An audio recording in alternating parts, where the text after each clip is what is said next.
Last Friday, we received a brand new USDA reports, and today we'll focus on the global grains market, oilseed markets, cotton market, to find out what we can expect from the season 2023-24. Let's begin macro point of view commodity news, focused on USD World Markets and Trade reports.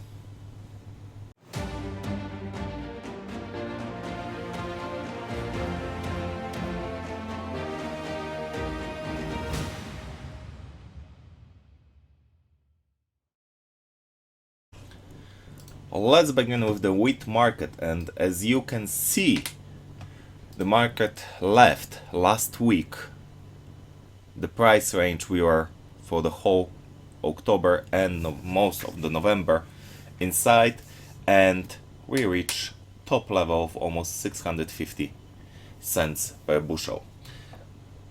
It was mostly derived by the record sales of the wheat to the China from United States, which reached 1,120,000 tons last week. And it sounds great. Today, on a Friday after NFP and following by today, it's about stronger dollar. That's why this price retraced a bit. Also, it's ending the price movement. All that get together into this drop to the top marker of the zone we have marked for the whole October and November.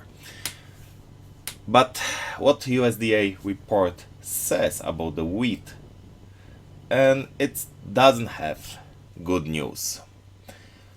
The production should be a little bit over 783 million tons, which is 0.84% less than the previous season. But it's still over 1 million ton more than it was forecasted before. The consumption is supposed to be 794.65 million tons.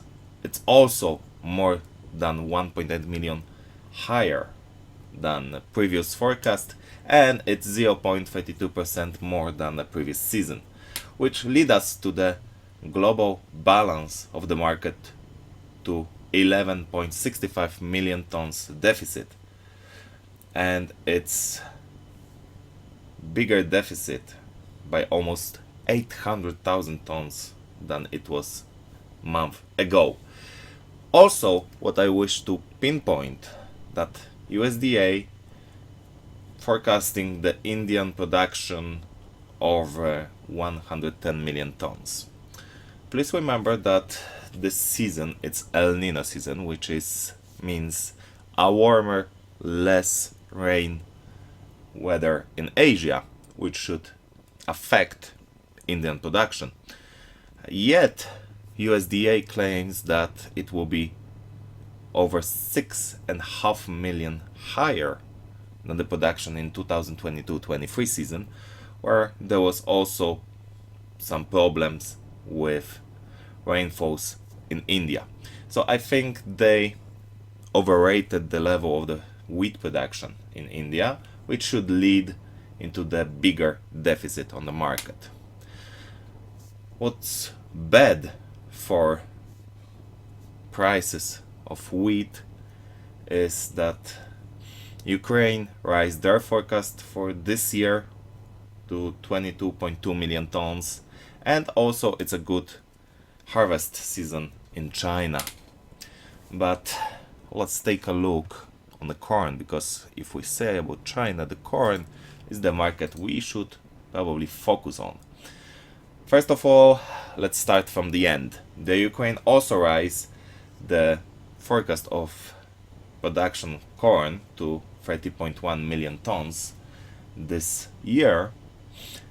Also, we have 4% higher production of corn in China, into the record level of 288.84 million tons.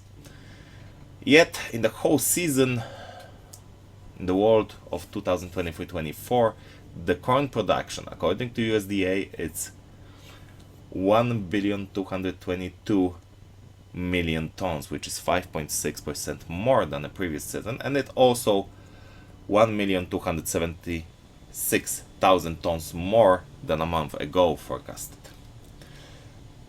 The consumption should be 1,206, almost 207 million tons, which is just 3.36% higher than the previous season, which lead us to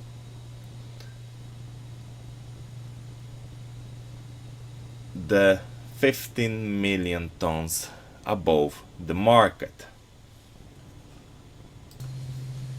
15 million surplus on the corn market, on the global corn market, which is 650,000 tons higher than the previous forecast, doesn't lead us into good forecast for the corn price. And that's why I think this zone that we are all the time, almost all the time, every single day, we are inside this small zone, 475, 512 cents since 1st of August 2023. I think we're gonna stay in it, and it's more like we're gonna leave it by going further down, not rising up.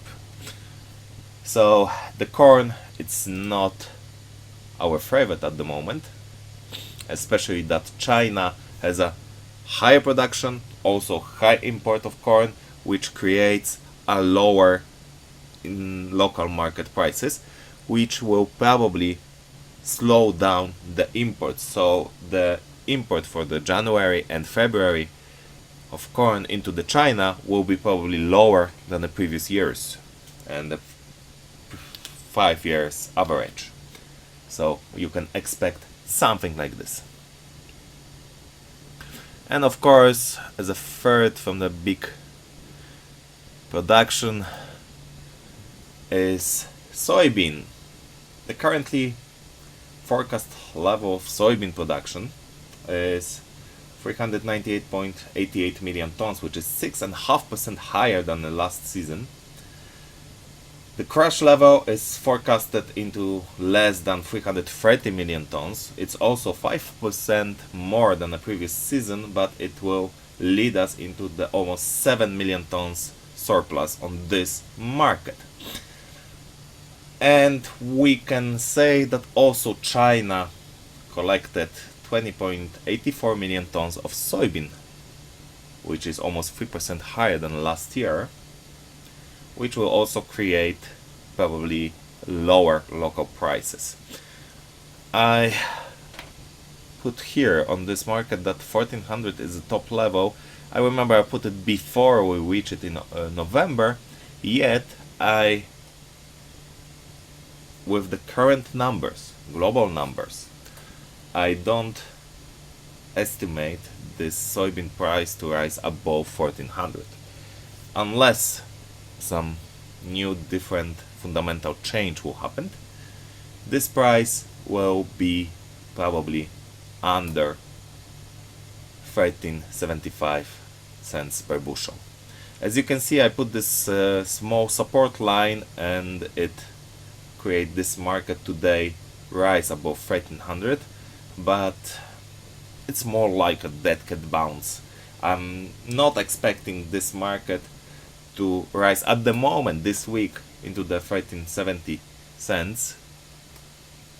So I think we're gonna see probably 13.50 and then dropping back, testing once again 1300.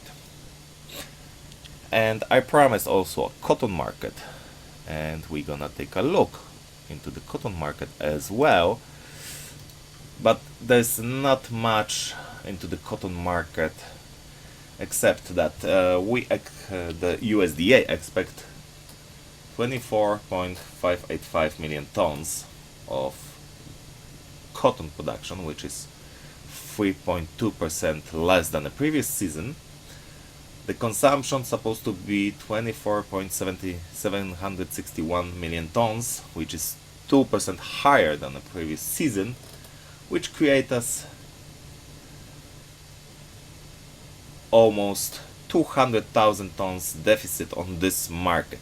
Yet, as you can see, for the past year, the market is between the wide range of 70 cents and 90 cents. But if we focus, we might say that the most of the time this market is somewhere between 78 and 5 and 87 cents, and I'm not expecting this market to leave those ranges between 78.5 or 87 cents in this month. So I think till end of the year we're gonna stay inside this between those two levels, Fibonacci retracements 23.6 and it's here 61.8, which is 68.5 cents per pound and 87 cents per pound of cotton. So regarding whatever you said, probably as well the oil market will drop a bit more this year, at the end of this year, which is of course somehow connected into the cotton market. There is some correlation between it, as you can see it, for example, here on this chart. This is 1 year chart.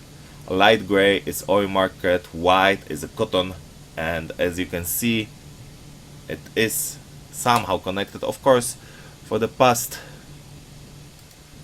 months you could see some differences, especially in the last couple of days, yet more or less the tops and bottoms on both markets are on the same time or slightly different, but very, very near.